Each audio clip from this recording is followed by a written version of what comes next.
పెసలు ఒక 7-8 గంటల ముందుగా నానబెట్టుకోవాలి. నానబెట్టుకున్న తర్వాత అల్లం, పచ్చిమిర్చి, సాల్ట్ వేసి దాన్ని మెత్తగా గ్రైండ్ చేసి పెట్టుకోవాలి. దాంట్లో కొంచెం బియ్యం పిండి యాడ్ చేయాలి.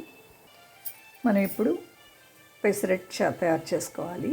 కొంచెం మందంగా, రెగ్యులర్గా వేసుకునే పల్చడివి కాకుండా కూర చేసుకోవాలంటే దాంతో కొంచెం మందంగా ఉండేలాగా రెడీ చేసి పెట్టుకోవాలి పెసరట్టుని.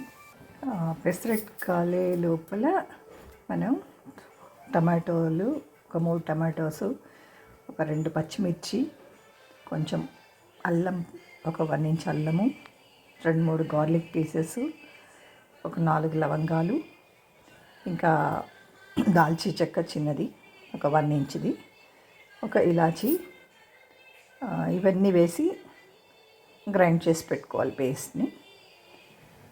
తర్వాత ఒక ఆనియన్ తీసుకుని కొంచెం పెద్ద సైజుది దాన్ని కట్ చేసుకుని, సన్నగా కట్ చేసుకుని, పచ్చిమిర్చి కూడా కట్ చేసి పెట్టుకోవాలి. ఇప్పుడు ముందుగా బాణలు తీసుకొని దాంట్లో ఆయిల్ వేసి కాగిన తర్వాత మిరపకాయ, 1 ఎండుమిర్చి, కొద్దిగా ఆవాలు, మినపప్పు, కొద్దిగా జీలకర్ర, పప్పు వేయాలి. ఇవి వేగిన తర్వాత ఈ లోపల మనం కాల్చిన ఈ పెసరట్టుని ఇలా చిన్ని ముక్కలుగా చేసి పెట్టుకోవాలి.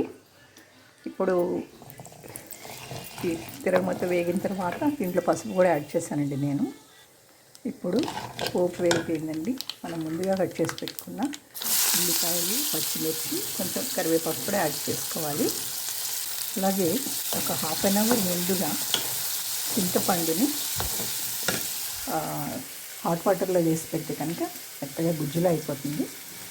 మొత్తం వేగిన తర్వాత మనం ముందుగా చేసి పెట్టుకున్న టమాటో, అల్లం వెల్లుల్లి, దాల్చి అన్నీ వేస్ట్ చేసి పెట్టుకొని పేస్ట్ ఉంది కదా, అది యాడ్ చేయాలి.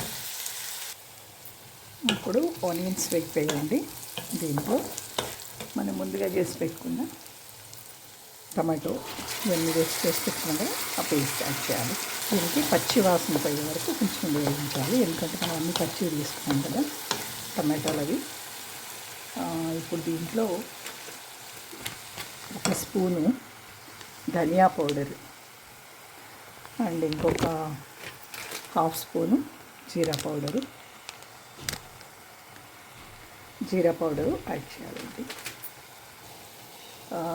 ఇప్పుడు దీంట్లో ఉప్పు, కారం సరిపడేంత, ముందు పచ్చిమిర్చి వేసాం కాబట్టి కొంచెం వేసుకోవచ్చు కారము, ఇంకా ధనియాల పొడి 1 స్పూను, జీలకర్ర పౌడర్ కూడా ఒక 1/2 స్పూను యాడ్ చేయాలి.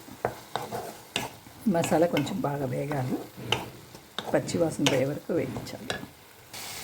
ఇప్పుడు మసాలా వేగిపోయిందండి. ఈ పేస్ట్ అంతా పచ్చి వాసన పోయి వేగిపోయింది. అది ఎలా తెలుస్తుందంటే ఇలా ఆయిల్ బయటకు వస్తుందన్నమాట. ఏ మసాలా కూరకైనా కూడా అదే సిగ్నల్. సో ఇప్పుడు మనం కట్ చేసి పెట్టుకున్న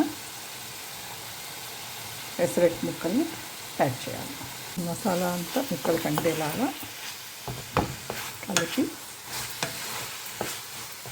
ఫైనల్గా మనం ముందుగా నానబెట్టుకున్న చింతపండుని జ్యూస్ తీసి జ్యూస్ యాడ్ చేయాలి. ఇలా జ్యూస్ యాడ్ చేసిన తర్వాత చింతపండు జ్యూసు కొంచెం లిక్విడ్గా ఉంటేనే బాగుంటుంది. దీనిపైన మూత పెట్టి ఒక 5 నిమిషాలు ఉడికించాలి. ఈ లోపల దగ్గరగా అవుతుంది. ఇంతేనండి, ఘుమఘుమలాడే